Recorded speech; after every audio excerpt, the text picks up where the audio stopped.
నైజాం మాకు 5 రోజుల్లోనే 12 కోట్ల గ్రాస్ కలెక్ట్ చేయడం అనేది అంటే ఒక పెద్ద స్టార్ ఫిలిం రేంజ్లో 5 డేస్లో 12 crores గ్రాస్ కలెక్ట్ చేయడం అనేది ఒక అద్భుతం.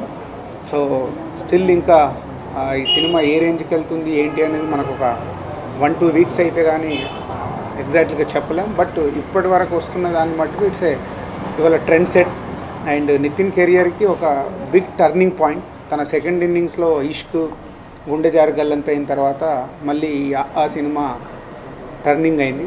సో అలాగే మా మిత్రుడు మా చిన్నబాబు ప్రొడ్యూసర్ తన బ్యానర్లో ఇంత పెద్ద సక్సెస్ రావడం ఇవల్ల ఇటు తెలంగాణ కానీ అటు ఆంధ్రప్రదేశ్లో కానీ అటు ఓవర్సీస్ కానీ ఆల్ డిస్ట్రిబ్యూటర్స్ మేము పెట్టి ఏదైతే ప్రొడ్యూసర్కి ఇచ్చిన డబ్బు మా అందరికి 1 వీక్లో వచ్చేస్తుంది. మేము అన్నీ చాలా పెద్ద రేట్లు ఇచ్చే ఉన్నాం ఈ సినిమాని. అయినా ఆ రేంజ్లో 1 వీక్లో అందరికీ డిస్ట్రిబ్యూటర్కి డబ్బులు వచ్చేయడం అనేది ఈ మధ్యకాలంలో జరగలేదు. This first film in this 1-2 ఇయర్స్లో. సో మా చిన్నబాబు గారికి పెద్ద సక్సెస్ వచ్చినందుకు డిస్ట్రిబ్యూటర్గానే కాదు ఒక స్నేహితుడిగా చాలా హ్యాపీగా ఉంది. ఈ వీడియోపై మీ విలువైన కామెంట్స్ని మాతో షేర్ చేసుకోండి. అండ్ ఇంకో విషయం, సబ్స్క్రైబ్ చేయడం మర్చిపోకండి.